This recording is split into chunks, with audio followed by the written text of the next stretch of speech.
Welcome. My name is Earl Amin, and you're listening to the 2020 Foresight podcast, where CEOs, presidents, and leaders of small to global companies share their insights. It is 6 questions in 9 minutes because leadership knows how to listen and be concise. So let's get to it. First of all, welcome. And in just a few sentences, tell us who you are and what you do. Earl, it's a pleasure to be here. So, I'm the president and managing partner of Cultivate Enterprises. Effectively, what we are is a boutique management consulting firm that applies experienced people with highly experienced backgrounds, a lot of times former C-suite, former executives from specific industries, in this case, agriculture, pharma, biotech. And we work with, in particular, the agriculture, AgTech, biotech type industries, where we compete with all the big guys, but we do it at a more sustainable pace and with smaller teams, typically, because we apply, the deep history and background of our professionals. Right. Very good. Well, what's the best thing about being the president of this particular industry and its focus? I think the best thing about being a president in this kind of in an industry is it's always fast paced and it's very people oriented. We're in a time where there's all kinds of politically and socially charged issues, but at the end of the day, businesses exist to turn a profit and to increase the value of their shareholders and bring value to their customers. And the agriculture industry in particular has lagged in a lot of senses, a lot of the other industries and technological innovations, but we're seeing that over the past few years, and being part of that's exciting. It's extremely exciting to be part of feeding the global need as our population is increasing every year and projected to be over 9 trillion by 2050. So, more than anything, it's just interacting with the people and learning and delivering value in everything we do every day of the week. Well said. Now, I'm sure I've certainly heard that leaders find challenges in leading teams, but it really gets challenging when you have to see the road ahead. What are your thoughts?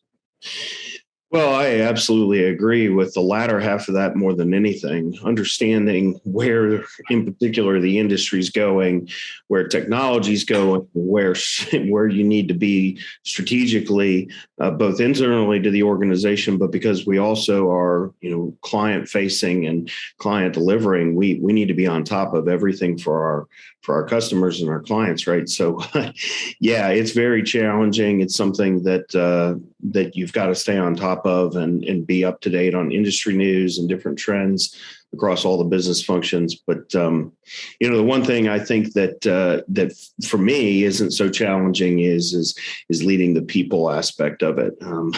I tend to find that if you treat people like people, they respond well, and when you don't get involved in things that you don't need to be involved in, like health discussions or other things, you tend to have people that respect you and follow your lead. So, well said.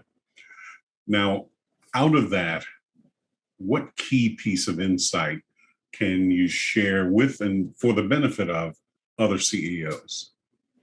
I think building on that sense, creating relationships with your people is important.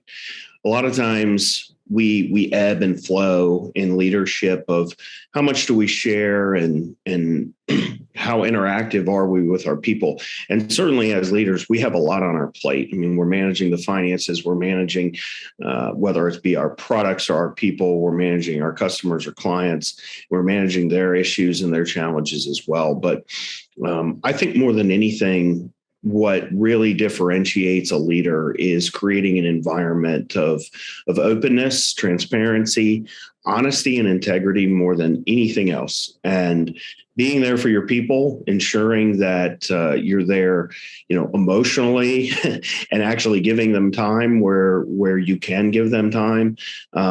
but also, learning from them, listening to them, and taking their feedback and adjusting your approach. I think that, if leaders stop and they do that just a little bit more often, they're going to end up seeing the successes on the balance sheet and everywhere else. I couldn't agree more. Now, in your journey to president, what other successful leaders have you encountered, like yourself, that you'd like to acknowledge or give a shout out to and should be on my podcast? Well, one person in particular, there's two I'll mention, but one that I have the utmost respect for is Beth Ford, who's the CEO of Land O'Lakes. She's cut through a lot of the stereotypical roles in agriculture. She's cut through just all of the challenges that go into leading such a large cooperative of farmers, but also of business industry tycoons and leaders. And Beth has done that with the utmost integrity and professionalism. And she's just someone I deeply admire. And I get time with as often as I possibly can, which isn't as often as I'd like, but I got to respect that. Somebody else that that really has been influential in my career and that I have a lot of respect for is Colin Steen. He's the CEO of Legacy Seeds. He's done some wonderful, amazing things there. And, Colin epitomizes the focus of customers and people more than anything else. And, you can see that in the returns that he gets financially on his balance sheet, although that's not public, but also just in how his people respond to him and how the organization's grown around him. Colin's a great guy, and he's somebody that I have a lot of respect for. Outstanding. Thank you. We received that. Now, Jeffrey, for the final question, how do you celebrate a win? Well, celebrating a win is something that's unique to every organization, but it's definitely something that we take very personally here, and we do so with all of our people. So first of all, we acknowledge everyone that was part of the win. And in our industry, in our vertical as management consultants, a win can be anything from landing a new prospect as a client or delivering us in a very complex, often highly charged engagement where our client wins and our client's customers win. So, we do so by acknowledging everyone internally.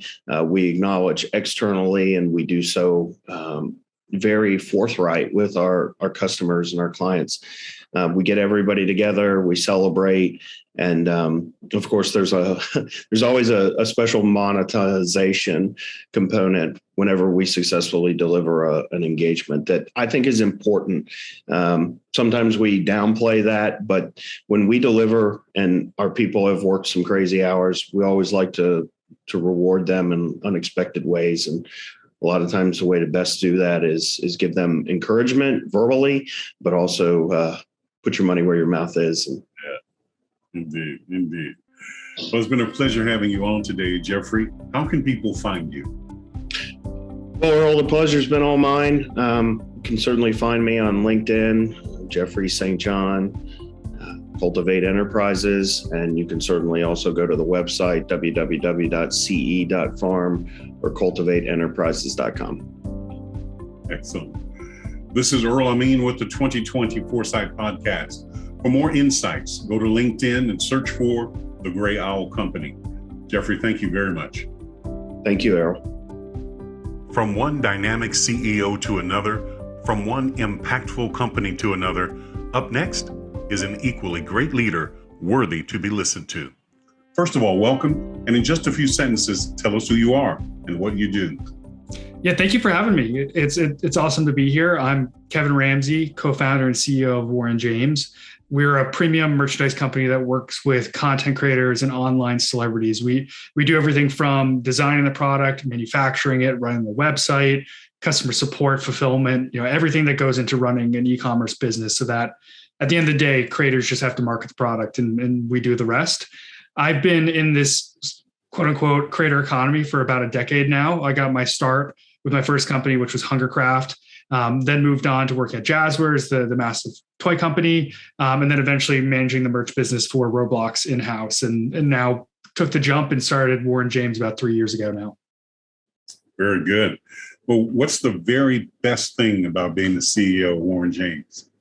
I think, in my opinion, with what we do, it's seeing the customer engagement, given that we work with online content creators, we see the fans' reactions very easily through social media every day. They tell us on Instagram, they tell us on Twitter what they think of the product, and seeing, the fan letters that come in, that is the best thing about what we do as an online direct consumer merchandise company. But kind of more broadly as a CEO, for me, the big thing is, as the company grows, put in context, about a year ago, we brought on our first US employee, and this month we're bringing on our 66 employees. So it's been pretty crazy growth in the last 9 months. And as the company has grown, I've had to take on new roles as CEO. I had to go from being product development, operations, to finance, to human resources. And it's awesome getting to become an expert at all these different areas. No doubt. Wearing of many hats. Indeed. Now, I'm sure that along your pathway, you've heard it, I've heard it, that leading a team in itself is a challenge. But being able to see what lies ahead can also be a challenge. What are your thoughts? I totally agree, especially in the market that we're in. This creator economy is growing so quickly. It's the fastest growing sector of entertainment. And in that by itself, it's challenging to know what's, down the road, right? Because the economy is growing so quickly that, it's going into new areas. There's new players coming into the space. There's tons of money coming into the space. As of this year, there's now a couple of unicorns in the creator economy. So we're kind of paving the road as we go. It's like a bit of the Wild West in the space that we're in, which is also extremely exciting and means that there's tons of opportunities. But it also feels like, we're sitting at the edge of our seat a little bit. We have to be nimble. We have to be able to pivot. But it's all positive, in my opinion, at the end of the day. Indeed. Well, what piece of insight do you want to share with and for the benefit of other leaders, other CEOs? In my opinion, the biggest benefit that I've come across as being CEO is 4 disciplines of execution. It's a pretty popular book. It's a philosophy about how to manage a company from the top down. So to sum it up, you establish what they call WIGs, wild goals, and you establish 1 or 2 of those as a company at most. And these are goals that would really move the needle for the business. It would have dramatic improvements on the business if these goals were to be hit. And then you go from that goal, you go down to each department and you come up with goals for that department that ladder back up to that broader goal. And as a company, you establish through scoreboards and through weekly meetings, leads and lag measures as well, how you achieve those goals. And this is separate to what people call like the whirlwind of your business, which is your day-to-day, the things that bog you down, the things that you just got to do as your business. These are separate goals that you have to dedicate time to specifically, where you don't worry about the whirlwind of your day-to-day. You solely focus on, how do I achieve this one goal? And it is crazy how, if you get every person in the company focused on something in particular, how quickly you can power through and make that goal happen, even when it's a goal that might feel unachievable in your current day-to-day. When you put everyone on that track and you put lead measures and you put accountability towards it, and people start to see how what they do makes an impact on that company goal, it gets everyone incredibly motivated, and then you power through these goals, and you get one down, you go on to the next one, and it really moves the needle for the business. Outstanding. Well, what other successful CEOs like yourself would you like to acknowledge or give a shout out to and should be on my podcast?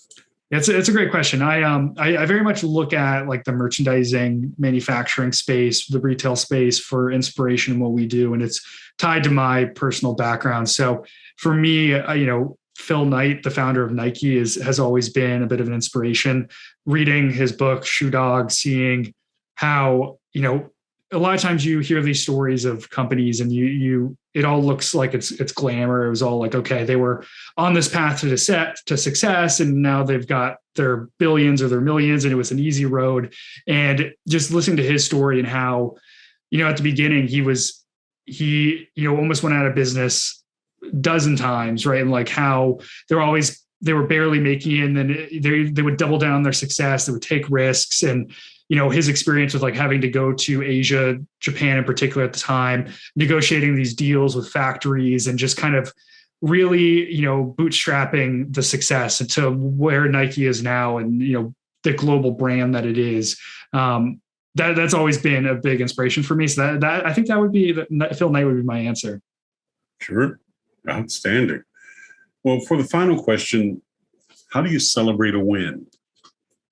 It's a great question. There's, the celebrating a win with the team, I think, is super, super important. So having happy hours or having social activities where you're really making everyone aware of the win that the company had and how they contributed to that win, that I find that super important. You got to make sure that the team embraces the win as much as you do. But on a personal level, for me, it's always, I love traveling, and I try to celebrate those wins by, taking a little bit of time off or doing a work, given that it's COVID and we're all work from home now, like working from a different location, and keeping that, for me, travel is a big motivator. So like getting a chance to embrace, like going to Thailand or I go to China pretty often because we have an office there and that's where we do all of our production. So getting a chance to see all the cultural sites, like for me, that's a huge way to keep me motivated. And I always try to make sure I take advantage of that whenever we have a win. Outstanding. It's been a pleasure having you on today, Kevin. How can people find you? It's been awesome being here. You can find me, the company is Warren James, so warrenjames.org. I'm Kevin Ramsey on LinkedIn, Kev J Ramsey on Twitter, or just on our website. We've got a form there. You can find me on there. Outstanding. This is Earl Amin with the 2020 Foresight Podcast. For more insights, go to LinkedIn and search for The Gray Owl Company. Kevin, thank you very much. Thank you. Thank you for listening to the 2020 Foresight Podcast, where CEOs share who they are and what they do in the world that makes a difference. For more entrepreneurial and life-changing insights, do not forget to subscribe to our YouTube, Spotify, and iTunes accounts. All of the links are available below. See you in the next episode.